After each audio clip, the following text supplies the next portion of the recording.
Analytics are great, but don't let them be the foundation on which you play fantasy football. They're best utilized as a peripheral tool only.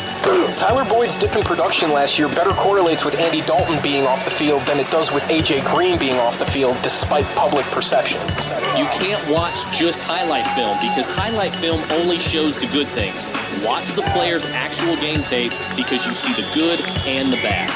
In 7 games in 2018, where all 3 starting Rams receivers were healthy, Brandon Cooks led the trio in targets, receptions, receiving yards, and total PPR points by a considerable margin. Welcome into the newest episode of the RotoBros 2020 NFL Draft Scouting Brief Series. We have got another great scouting brief ready for you guys here. One that I am actually really excited about. One of my favorite receivers in the draft. And he really looks like he's going to end up as one of my top 5 receivers when my official draft rankings come out. So not going to stamp that just yet, but it is very possible. And tonight, because as you're listening to this, it's probably Friday or Saturday. So tonight, though, it's Thursday, and he just got done running the 40, so we're going to discuss that. Was it good? Was it bad?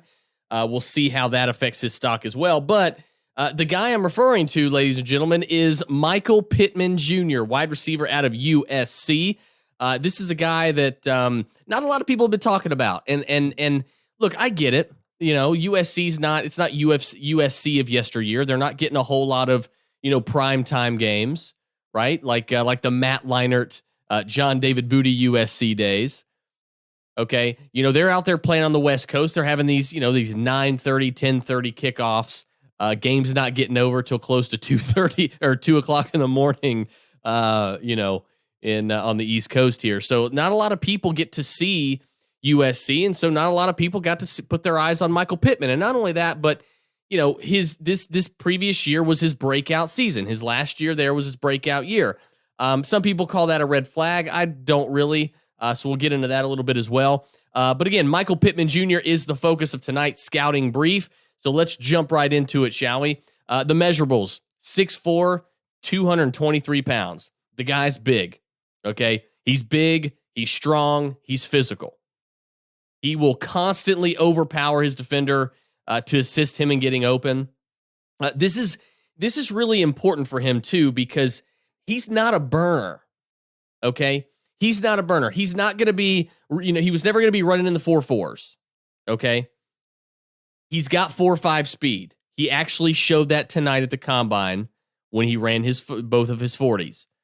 He is a more than solid athlete, and he should prove that this weekend at the Combine in tonight's workouts. But again, tonight at the Combine, he ran a 4.52 on his first run and a 4.54 on his second run. Well, I was just telling my partner Mark this morning that I don't know if Michael Pittman is going to run any better than a 4.56 to I think he'll run between a 4.58 and a 4.62. I really did not expect a sub 4.5. I mean, he really impressed me with that run. Okay, now look, I think a lot of people, everybody pays attention to the Combine. The 40-yard dash is obviously the crown jewel of Combine workouts. Okay. And I know a lot of people enjoy looking at the 40 and paying a lot of attention to it and, putting guys on their draft board because of it and taking them off because of it. But that is a dangerous game to play because the 40-yard dash, it's not that important. It's really not. Like for some guys it is, but for others it's really not. For Michael Pittman, I guess it was sort of semi-important because you really want to see a guy at his size run really well, and he ran very well. He's not a guy that has a huge stride at all. So that's something that you'll want to keep in mind as well. But I think for the most part he did a really, really good job tonight, and I think he impressed a lot of people and surprised a lot of people with that run. He really plays with a Michael Thomas-esque profile. Okay, he's a traditional X receiver, that can also play a lot of that big slot role. Okay, and look, I'm not saying that he's going to be Michael Thomas. Of course, I'm not gonna. Michael Thomas is probably he's a top 3-4 receiver in the NFL. I'm not saying he's going to be a Michael Thomas. Okay, but his profile matches very well with Thomas's with when Thomas came out of Ohio State. Okay, the big, strong, physical possession receiver with strong, reliable mitts. Like neither of them are burners, as I mentioned a minute ago. But Pittman is a better, and I will give him this, he is a better route runner than Michael Thomas was coming out of Ohio State. And I know a lot of you guys listening are probably like, what are you talking? Everybody thinks that we see Michael Thomas in the route runner that he has become. That's not what he was coming out of Ohio State. He was not known for his route running. He wasn't that good at it. He was still figuring that whole thing out. Pittman is Pittman is not like Calvin Ridley or Stephon Diggs or anything when it comes to route running. Don't get me wrong. But he is absolutely ahead of the curve, when it comes to route running compared to where Michael Thomas was at this point in his early NFL career. So he's already got that. He's already got, a little bit, he's already further ahead in that aspect, if you will. But again, I don't think he's going to be I think he can be similar to Michael Thomas, but I think there are two other individuals, one of which is my main comp for him. We'll get to that here in a little bit. So his NFL comparison is not Michael Thomas. He does have a blatantly obvious NFL comparison. And you guys know that I don't make NFL comparisons unless I feel like they are, pretty spot on. I'm not just going to make NFL comps just to make them. I think that's irresponsible. And I think people that do that just, need to kind of settle down on the comps. Not every player has an NFL comparison. They have things, traits that are similar, but there's no, I'm not going to comp somebody because they're both fast or they both have the same size. I want them to have the same size, speed, measurables, play style. That's that same sort of thing. And that's what Pittman is. So Pittman's got some Michael Thomas traits. He's got that Michael Thomas-esque profile, like I mentioned. But there's a couple guys that he profiles identically to, in my opinion. So we'll get to that here shortly. But like I said, he was not. Everyone just assumed that Michael Thomas was always this clean, polished route runner, that he is now, and he hasn't been. He did a ton of work in this area, and he's improved greatly since then. Okay, Pittman could obviously do the same, but like I said, he's already further along in the route running area than Thomas was at this point in his career. He's got a normal amount. You talk about him at the line of scrimmage. He's got a normal amount of burst, at the line or off the line, I should say, for a guy his size. He's obviously not going to match, Henry Ruggs or, Jalen Reagor in this aspect, but he's not a sloth off the line either. Okay. He's not going to be Ramses Barden coming off the line. Bonus points for you guys who know about Ramses Barden from yesteryear. He does a bit of he does need a bit of a runway to sort of get going. But again, that's pretty typical of a guy of his profile. You don't see many guys 6'4", 223 that, boom, are off the line and they're just, jets coming off the line like that. And he's not that guy, which is fine. I'm not saying that's a red flag. It's just something to note. He does need a bit of a runway to kind of get going and gain some of that momentum. But once he gets it, man, he can get behind the defense. He can get behind the defense. So, and we saw tonight, his 40 time, much more impressive than a lot of people anticipated. And like I said, I don't think it's any sort of, red flag or anything like that. So don't consider, he doesn't have great burst off the line, a red flag. I wouldn't consider that a red flag. Some guys just don't, and they're perfectly fine with it. So he does a good job of using his hands in press coverage to fight off defenders. I really noticed that a lot, and I liked it. And like I said, he's a big physical guy, so it makes sense that he would use those hands, that hand swatting when he battles those defenders in press coverage and man coverage at the line. So it makes a lot of sense. He does a really good job at that. That's one thing that DK Metcalf always had going for him coming out of college. He was a good hand. He was a handsy guy when he was at the line fighting off defenders. So I really like I really like seeing that when evaluating bigger physical wide receivers.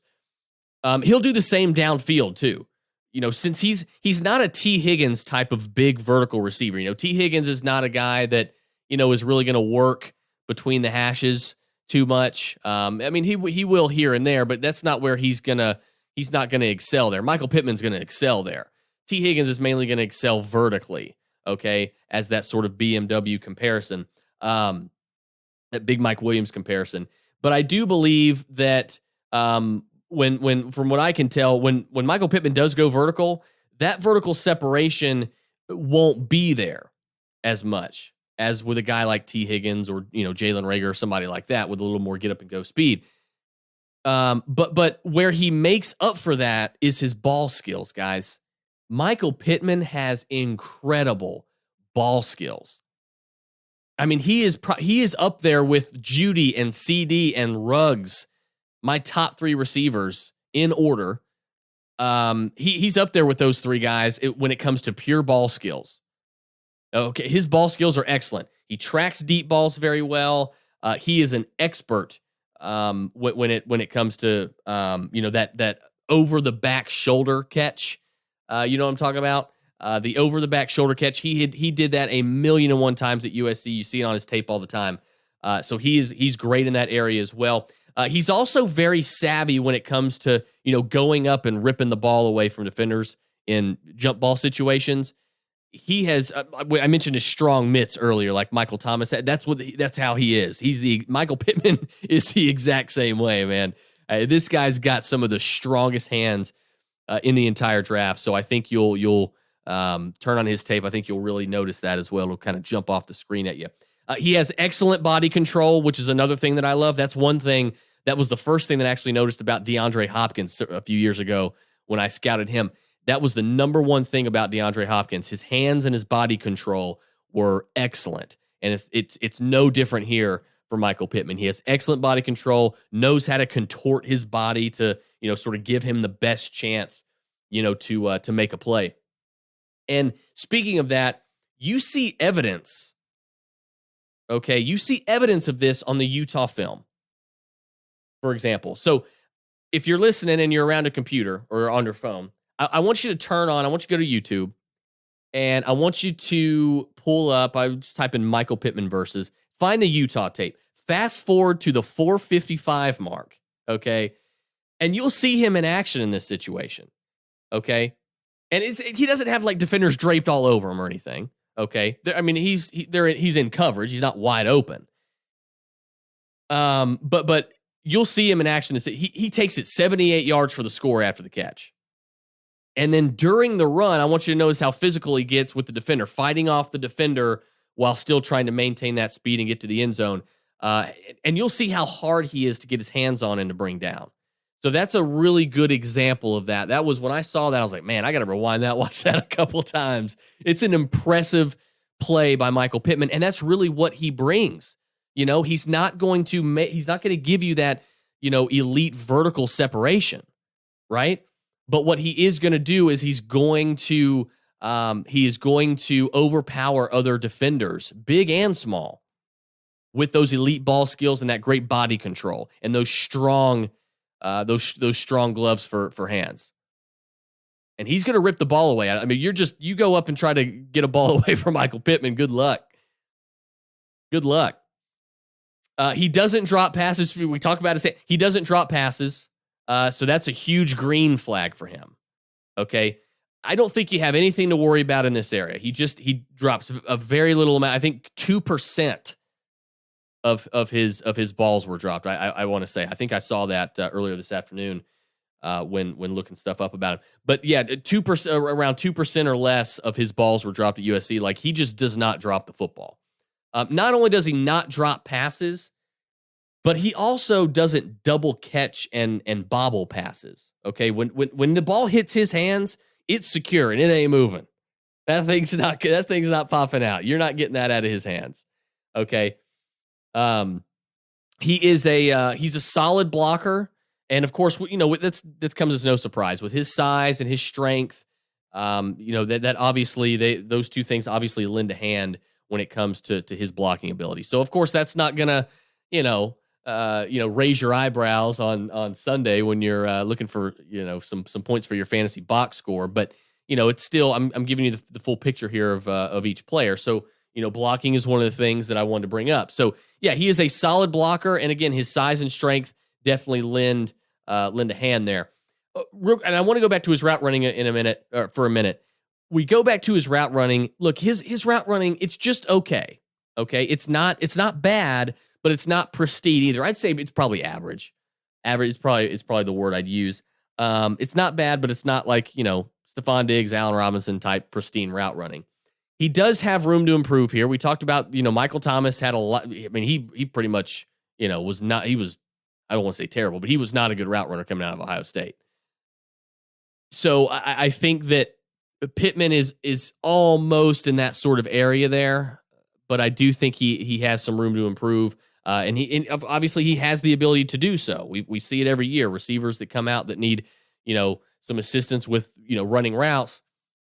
He's one of those guys that can come out, and if he works hard enough, he can become a very good route runner. There's no reason in the world he can't become Allen Robinson or Michael Thomas of today when it comes to being a route runner. But he does move. Look, he does move with some tight hips, during his routes. A lot of guys with that sort of size, they don't typically have the loosest hips in the world. So hopefully, that is something that he can, tweak a little bit, at the next level. But he's going to annihilate. And I'm telling you right now, guys, he is going to annihilate zone coverage. Okay. He is going to annihilate zone coverage.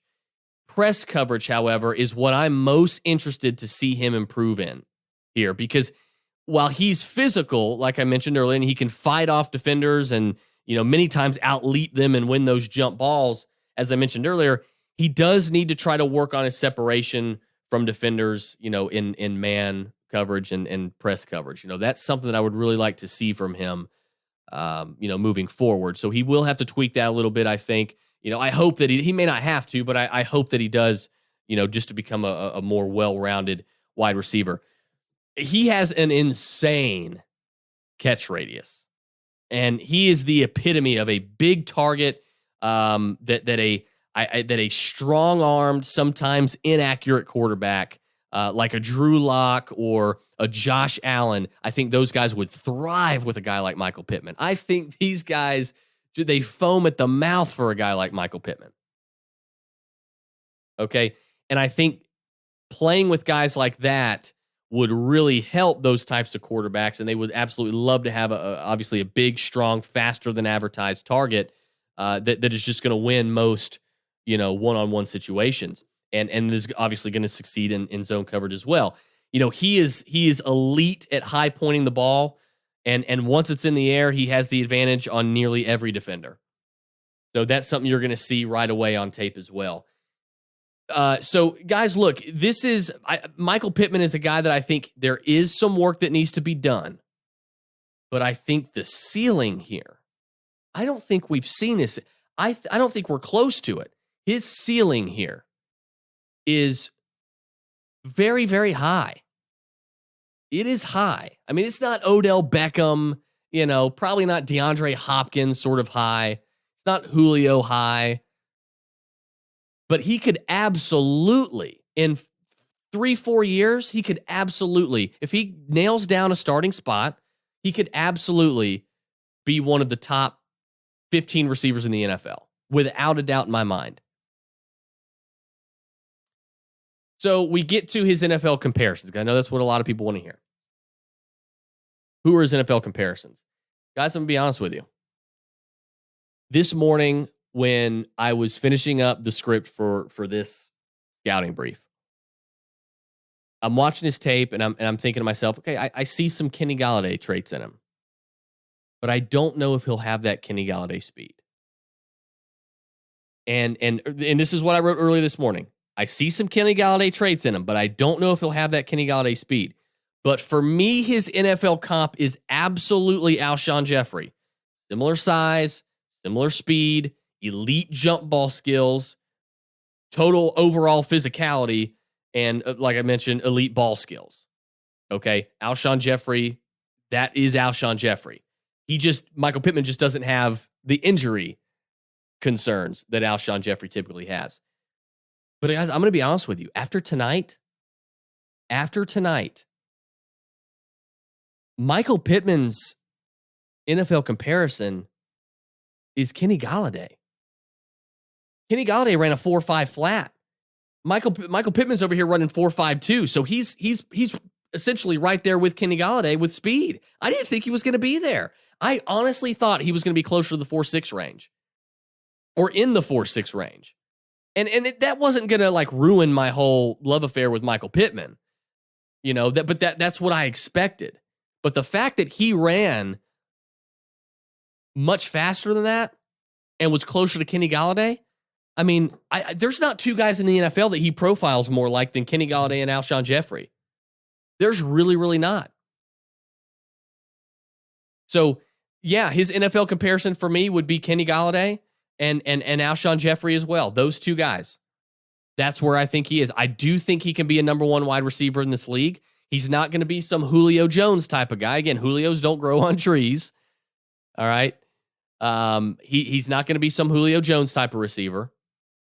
But he could absolutely be a Kenny Galladay, an Alshon Jeffrey, a guy that has elite ball skills, high points the ball very well, faster than advertised, is very physical, overpowers most defenders, is able to go vertical and get by defenders. Okay, Alshon Jeffrey does not have the Kenny Galladay speed. He's not up there quite, but that's where I thought Michael Pittman was going to be. But he's closer to Kenny Galladay speed. He might, a more fair compare, maybe, right there in the middle with those two guys. But regardless, you're not going to find a more spot-on comparison than Kenny Galladay and Alshon Jeffrey for Michael Pittman. And I think for Pittman, that is excellent. That is excellent company to be in. I'm really, really excited about this guy. I'm getting ready to go watch the rest of his workouts tonight after this episode ends. So I'm thrilled with Michael Pittman. I'm thinking I haven't finished my top 5. The only guys I have him, done in my wide receiver rankings are the top 3 with Jerry and CD and Henry. Those are my 3. Number 4 all the way down. Don't have that figured out yet. There's just too much tape on too many other guys to watch to give you guys, an accurate, top 5, top 10 ranking a receiver just yet. So I'm not going to do that. We're gonna do that maybe a couple weeks after this weekend, after the combine's over. But Michael Pittman is definitely going to be up there, and he's easily going to be in the top 10. But do not be surprised if I put him in the top 5 because I love his game. Please go watch his film. Don't just go watch his highlights too, but watch his film first. See the good stuff, see the bad stuff. Okay, see the things that you think he needs to work on. See the things that he's good at, and then you can.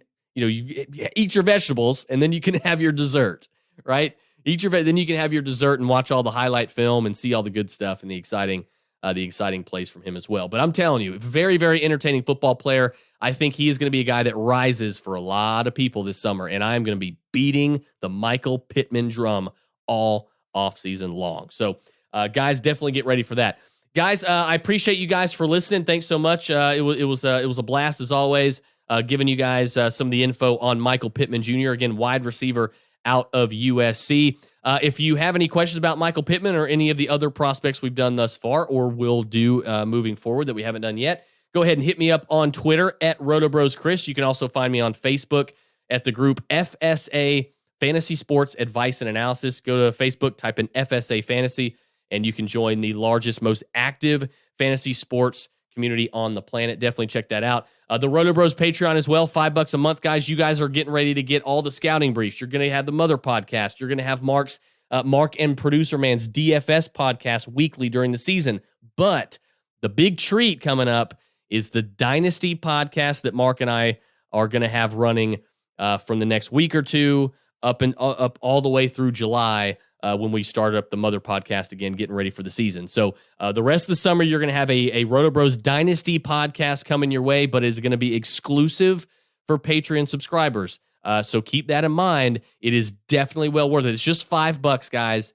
It is absolutely well worth it for all the content you're going to get. You're also going to get Mark's write-ups for certain players as well. So definitely check that out and come hang out with us. And if that wasn't enough, to sway you to join the RotoBros Patreon, you're going to get exclusive access to the RotoBros Discord chat where you can have exclusive access to chat with myself and Mark and all the other 40, 50 RotoBroskis the RotoBros Patreons as well. So, guys, definitely check that out. We'd really appreciate that, and we continue to love you guys for all the continued support as well. So, guys, anyway, enjoy the rest of the Combine this weekend. You guys have an excellent night, and as always, keep balling, baby.